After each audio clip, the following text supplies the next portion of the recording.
It's a classic locked room mystery. Or it would be, if the room wasn't missing a wall. Hey, this looks kind of interesting. Who directed this?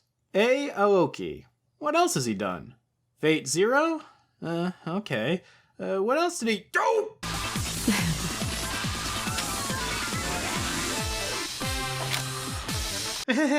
Well, we all have to start somewhere. Hello and welcome again to Oldtaku New Tricks, where today we're going to take a deep dive into the criminal mind and see just how far the filth can go. An insight into the mind of a serial killer is a harrowing and dangerous prospect, made manifest by the advent of a tool called the Wakamusubi, a radar that is capable of picking up the intent to kill via something that the show calls cognitive particles. Sure, why not? Said device and its origins are shrouded in classified red tape, all entwined by the machinations of the Kura department, who apprehends murderers by these particles that are left at the scene of a crime. Finding them is the key to opening a killer's id well, a sort of metaphysical playground that reflects the killer's cognition, and deciphering the layers of clues left in this well is the job of renowned detective Sakaido, who must puzzle together not only the killer's intent, but also his identity. Hello. Hello to you. In essence, It Invaded is what happens when Inception meets Minority Report by way of Persona 5, and it's really fun.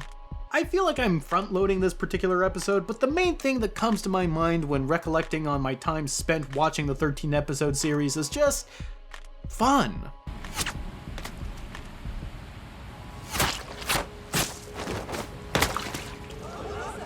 It's just a certain kind of fun.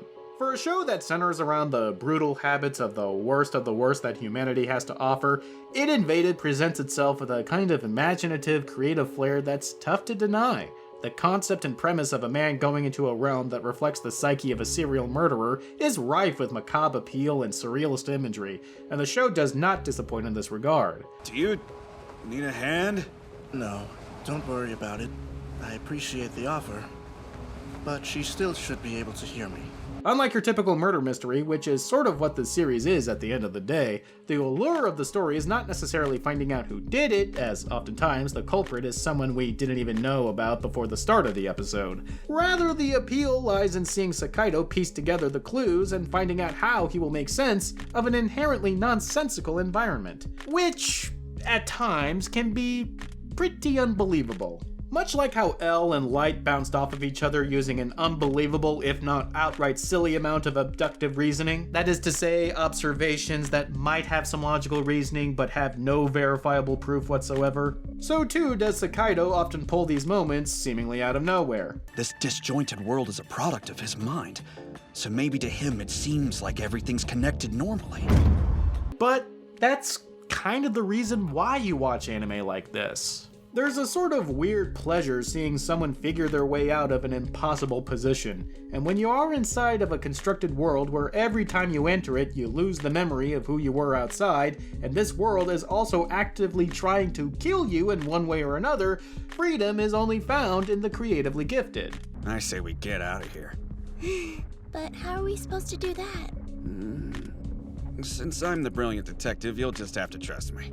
I'll also admit that a lot of the appeal I find in It Invaded comes from the ironic juxtaposition of its use of character design and violence. The characters, in of themselves, are actually pretty ugly to look at. Nearly every face looks like it was ripped straight from the How to Draw manga book that Oldtaku in the early 2000s all traced from. Design sensibilities clash as everyone is dressed in business attire, yet they sport crazy anime hair like they were Mudvayne at the VMAs. And the animation itself is weirdly erratic, swinging from impressively realized to, this is week one of animation school, guys. And yet the violence perpetrated against these, let's say, quaintly rendered characters hits harder than it otherwise would have. Call it the Happy Tree Friends effect. It just tickles my inner edgelord teenager that never quite grew up seeing a character that looks like Vanellope from Wreck-It Ralph catch a drill bit to the noggin. Do you want to know how to use it? All right, then I'll show you! I don't want to make it out like the entire appeal of It Invaded is rooted entirely in its depictions of violence or its surrealist imagery, because the protagonist, Sakaido, is a compelling character. Oh, haven't you had enough yet? I can't comfortably go into too many details about him because there are so many spoilers surrounding him and his past, but I will say this. Though the mystery over who the killer of the episode is often isn't strong enough to sustain prolonged interest, and the mystery identity of the main antagonist, John Walker, is depressingly easy to figure out. No, he's not the guy in the bottles of booze. That's just a coincidence. Or an homage, depending on which lawyer you ask. The linchpin that holds the series together is the story of Sakaido, and him coming to grips with his existence as a renowned detective and his fate outside of the Idwell. I kept wanting to know more about him, and this engagement propelled me from episode 1 onward. People's lives have no value. My life doesn't matter, neither does yours, and neither does the life of your dearly departed daughter. His is a story that may have been told before in many iterations, but it's also one that uses the concept of the entire series to its fullest potential. And as far as genre fiction and sci-fi is concerned, that's essential. Examining my feelings, I can't help but see them as mirror opposites to my feelings on the previous anime I covered here, Keep Your Hands Off Eizouken. Eizouken was a constantly well-animated and designed series. It Invaded is not. It Invaded explored the story of its main character through the framing of its conceit. Eizouken did not, and yet both are still series that I wound up liking quite a bit despite its deficiencies. More so with id than with Eizouken, granted. Both series even managed to let me down a bit by the end of their respective runs. The way things work out sometimes. I suppose, on the whole, I come out for the better between the two on It Invaded, if only for the fact that I feel like it didn't disappoint me in the way that Eizouken did, or at least as much. I'm a sucker for a character study, what can I say? But for me to stop completely, I think I'd probably have to stop going into wells at all. And let's be real, that isn't much of an option for either of us. I'm aware that this doesn't come off as a ringing endorsement from me, but I find myself kind of on my back foot with myself here. It's not for everyone, or even most, and there's quite a bit that's rough around the edges, but I have to be honest, the show had me and didn't let go, which has to count. Normally, this would be the time where I would invite you all to share your opinions on It Invaded, and while I do want that, I want to take this time to say a few things. Right here, right now, is the last time I'm going to be recording in this set.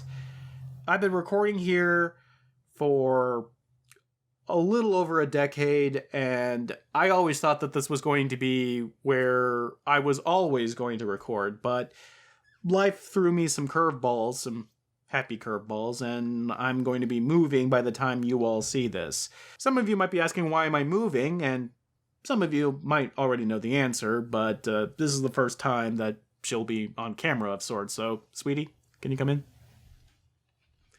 Here, have a seat. So, internet, this is my fiance.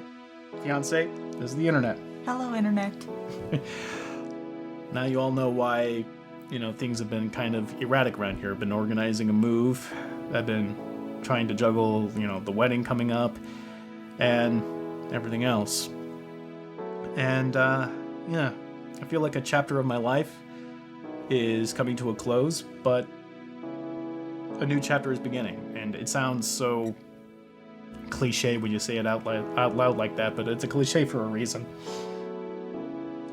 Wasn't expecting to get so personal with all of you guys right now, but seeing as this will be the last video I record here, I want to at least say a proper goodbye to this place and give it a definitive moment of closure. So is there anything you'd like to say to the internet, sweetheart?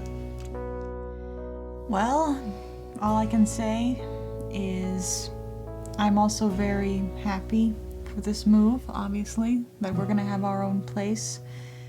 And I too am a little sad that this will be the last time that an episode of Oldtaku New Tricks or Anime Abandon will be filmed here, because even though I don't have a history with this place like Bennett does, I have spent many years watching him, and it almost felt like and it was a familiar place when I needed it, you know? Kind of like a comfort food that you eat when you feel upset or stressed. So all I can say is, again, my 2 cents on the move, and I hope that all of you are well, that you stay safe, and I wish you all a happy Easter and a good weekend. Even though, again, this will be after Easter when you see it, all the same. Well, you can wish them a happy Easter next time. Happy Easter 2021. That's the main message of this video.